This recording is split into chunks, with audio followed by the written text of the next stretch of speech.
ముఖ్యమంత్రి ఉమ్మడి ఆదిలాబాద్ జిల్లాను పర్యటిస్తున్నారు. ప్రధాన సమస్యలు గతంలో పాదయాత్రలో ఇచ్చిన హామీలను నెరవేర్చే ప్రయత్నంలో ఉప ముఖ్యమంత్రి బట్టి విక్రమార్క ఉన్నాడు. నాగోబా అమ్మవారి దర్శనం నిన్న అయింది. మనతో పాటు ఉప ముఖ్యమంత్రి గారు ఉన్నారు. ఒకసారి మాట్లాడింది. నిన్న దర్శనం అయిందన్న, ఏంటన్న, ఎట్లుంది టూర్, ఎట్లా నడుస్తుంది?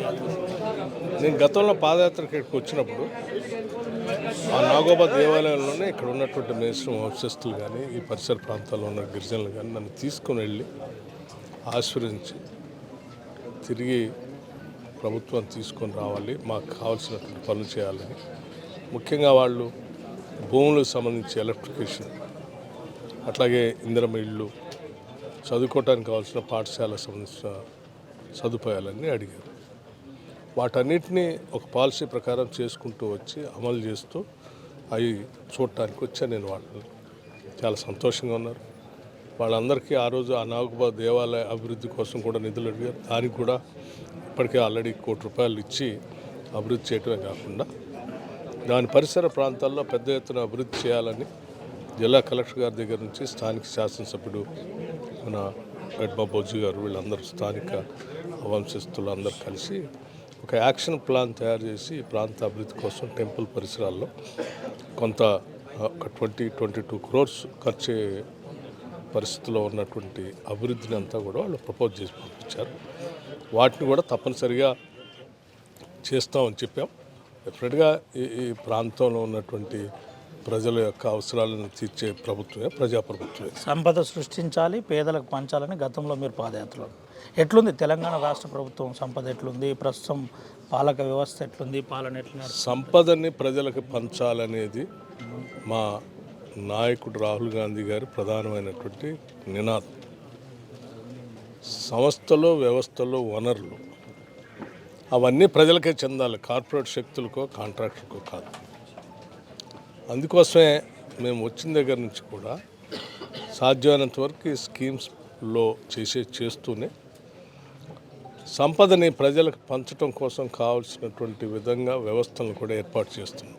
దాంట్లో భాగమే ఈరోజు young India integrated residential school, ఒక్కొక్క స్కూల్ ₹200 కోట్ల, 25 ఎకరాల ప్రాంగణంలో ఇంటర్నేషనల్ స్టాండర్డ్స్లో, అంటే ఈ స్కూల్లో చదువుకున్నటువంటి బిడ్డ ఈ దేశంలో ఉన్నటువంటి అతిపెద్ద కార్పొరేట్ సంస్థలకు సంబంధించిన పిల్లలు చదువుకునే స్థాయిలో ఆ స్టాండర్డ్స్తో ఆ స్కూల్స్ కడుతున్నాం.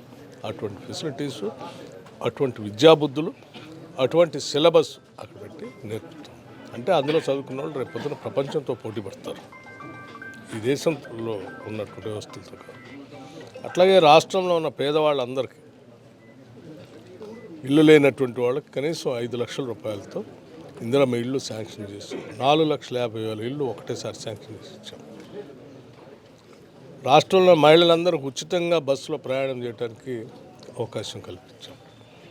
మహిళలందరూ ఎదగాలనేటువంటి ఆలోచనతో ₹20,000 కోట్ల టార్గెట్గా పెట్టుకొని వడ్డీ లేని రుణాలు ఇవ్వాలనేటువంటి ఆలోచనతో ఈ 5 ఏళ్లలో 1,00,000 కోట్లు మహిళలకి సర్క్యులేట్ అయ్యేటట్టుగా, ఆ 1,00,000 కోట్లకి వడ్డీ ప్రభుత్వం కట్టేటట్టుగా వ్యవస్థను తయారు చేసాం. ఇప్పటికే 26,000 కోట్లకి దాటారు వాళ్ళు. 26,000 కోట్ల సరిపోయే వడ్డీని ఇప్పటికీ రాష్ట్ర ప్రభుత్వం కట్టుకుంటూ వచ్చేసింది. భవిష్యత్తులో కూడా ఇంకా చేసుకుంటూ పోతాం. ఇలా ఈ రాష్ట్రంలో ఉన్న సంపదని ప్రజలకు పంచే కార్యక్రమంలో భాగంగానే 200 యూనిట్ లోపల ఈ విద్యుత్తును వాడుకునేటువంటి వాళ్ళందరికీ ఉచితంగా ఇస్తాం. వ్యవసాయ పంప్ సెట్లకి ఎలాగూ పండించడానికి 30 లక్షల పంప్ సెట్లకి వాళ్ళకి ఇస్తూ ఉన్నాం. పండించిన పంటకి మద్దతు ధరే కాకుండా మినిమం సపోర్ట్ ప్రైస్తో పాటు బోనస్ కూడా ఒక ₹500 అదనంగా క్వింటాల్కి ప్యాడీకి ఇస్తూ ఉన్నాం. అందుకే చెప్తున్నాను స్పష్టంగా, సంపదని సృష్టించటం, పెంచటం, ఆ సంపదని ప్రజలకు పంచటమే ఈ ప్రజాప్రభుత్వం. ఏంటన్నా ఆదివాసీ ప్రాంతాల్లో గిరిజనుల కనెక్టివిటీ రోడ్ల అంశంలో మీ దృష్టికి వచ్చిందా? గతంలో మీరు సీరియస్గా దీని మీద ఎక్సైజ్ చేసినారు, కొంతమంది మాలాంటి జర్నలిస్టులతో తెలుసుకున్నారు. ఏంటి ఇటువంటి అంశాలు? అందుకోసమే బడ్జెట్లోని ఈ పరిసర ప్రాంతాల్లో నడుచుకుంటూ వెళ్ళాను కాబట్టి ప్రతి ఒక్కళ్ళ గుండె చప్పుడు నాకు తెలుసు, సమస్యలు తెలుసు. ఆ సమస్యల పరిష్కారం చేయటం కోసం వాళ్ళ ఆశీస్సుతోనే ఈరోజు ప్రభుత్వంలో ఉన్నాం. కాబట్టి ఎస్సీ ఎస్టీ సప్లాన్ సంబంధించిన నిధుల్ని పూర్తి స్థాయిలో వెచ్చించడానికి ట్రైబల్ సబ్ ప్లాన్ కింద 17,000 కోట్ల రూపాయలని దానికి పొందుపరిచాను, బడ్జెట్లో పెట్టింది. ఈ రాష్ట్రంలో కనెక్టివిటీ లేనటువంటి ట్రైబల్ హ్యాబిలెట్స్ ఏమి ఉండటానికి వీలేదు, వాటన్నిటికీ ఇవ్వాల్సిందే అని చెప్పి యాక్షన్ ప్లాన్ తీసుకొని పోతున్నాం. ఇప్పుడు నేను మళ్ళీ పొద్దున కూడా రివ్యూ చేశాను. ఆదిలాబాద్ జిల్లాలో ఎక్కడ ఏ హ్యాబిలెట్ అయినా, ఏ హ్యాబిటేషన్ అయినా కనెక్టివిటీ లేకుండా ఉంటే ఆ ప్రపోజల్స్ ఎమ్మటే పంపించిన ప్రపోజల్స్ చేస్తామని చెప్పారు. ఈ ఆదిలాబాద్ జిల్లాలో ఈ ట్రైబల్ సంబంధించిన పాఠశాలలు ఏమున్నా సరే, వాటికి సంబంధించి ఏ రిపేర్స్ ఉన్నా, డ్రింకింగ్ వాటర్ కానీ, ల్యాబరేటరీస్ కానీ, రన్నింగ్ వాటర్ కానీ, డోర్స్ కానీ, విండోస్ కానీ, ఏ రిపేర్స్ ఉన్నా ఇమ్మీడియట్గా ప్రపోజల్స్ పంపించండి, వాటిని చేస్తామని చెప్పి.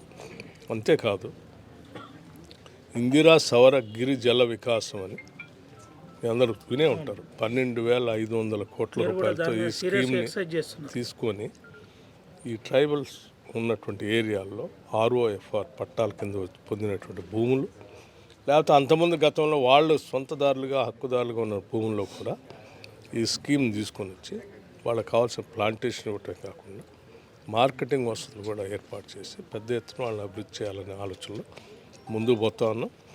ఆ స్కీమ్ పెద్ద ఎత్తున అమలు చేస్తాం. సో తద్వారా వ్యవసాయానికి సంబంధించినటువంటి దాంట్లో ఎవరి మీదనో ఆధారపడకుండా వాళ్ళ దగ్గరే కరెంట్ ఉత్పత్తి అవుతుంది. ఆ పవర్తో వాళ్ళు జనరేట్ చేసుకుంటారు. దాని స్ప్రింక్లర్స్ ఇస్తాం, డ్రిప్ ఇరిగేషన్ ఇస్తాం.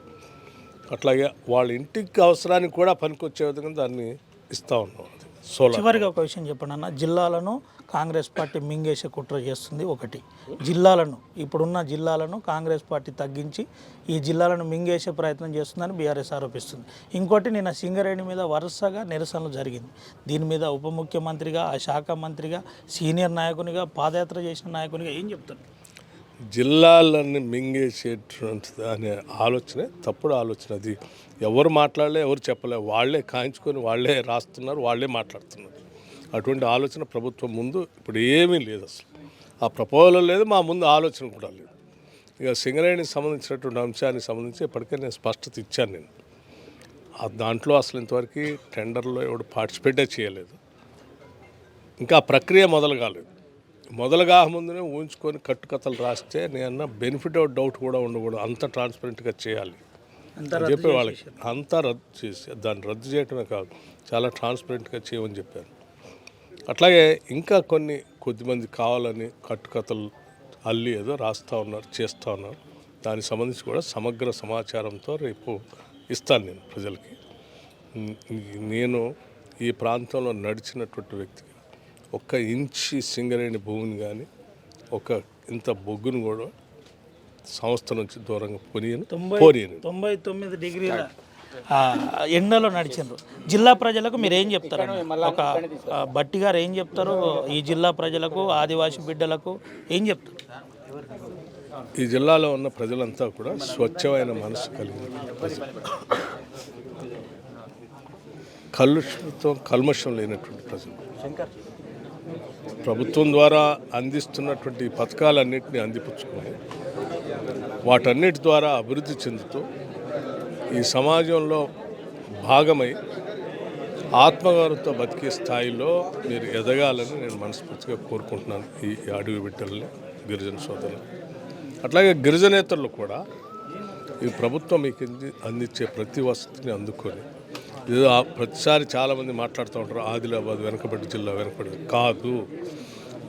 ఆదిలాబాద్ అతి స్పీడ్గా అభివృద్ధి చెందుతున్న జిల్లాగా ఎదుగుతూ ఉంది. ఎదగాలని మనం అంతా కోరుకుంటున్నాం. ఫాస్ట్ గ్రోయింగ్ డిస్ట్రిక్ట్గా ఇది అభివృద్ధి చెందుతున్న జిల్లాగా ఎదగాలి. అదే మా ఆలోచన. అలా చేయటం కోసం అన్నీ చేస్తాం. Right, thank you. ఇది పరిస్థితి. ఉప ముఖ్యమంత్రి ఆర్టీవీతో ఎక్స్క్లూజివ్గా మాట్లాడుతూ కొన్ని ప్రధానమైన అంశాలు చెప్పే ప్రయత్నం చేశారు. సంపద సృష్టించాలి, సంపద పేదలకు పంచాలి అనే అంశం మా నినాదం కాదు, రాహుల్ గాంధీ గారి నినాదం. ఆ నినాదం ప్రకారం మేము ముందుకు వెళ్తున్నాం, అదే ప్రయత్నం చేస్తున్నాం. కావాలని బీఆర్ఎస్ పార్టీ జిల్లాల రాద్ధాంతం చేస్తుంది. కాంగ్రెస్ పార్టీకి అటువంటి ఆలోచనే లేదని ఆర్టీవీతో ఎక్స్క్లూజివ్గా మాట్లాడు. మరో ప్రధాన అంశం సింగరేణి అంశంలో నేను గతంలో కూడా చెప్పాను, ఇప్పుడు కూడా చెప్తున్నాను. ఒక్క పిల్ల కూడా అన్యాక్రాంతం కాకుండా కాపాడే బాధ్యత నేను తీసుకుంటానని ఉప ముఖ్యమంత్రి ఆర్టీవీతో ఎక్స్క్లూజివ్గా మాట్లాడిన పరిస్థితి, కావాలని రాద్ధాంతం చేస్తున్నామని ఆర్టీవీతో మాట్లాడిన పరిస్థితి. సుమంత్ రవినాయక్, ఆర్టీవీ, ఆదిలాబాద్ నుండి. Local to global news at your finger tips. మీ చేతిలో ఒక ఆయుధం. డౌన్లోడ్ రా టీవీ యాప్.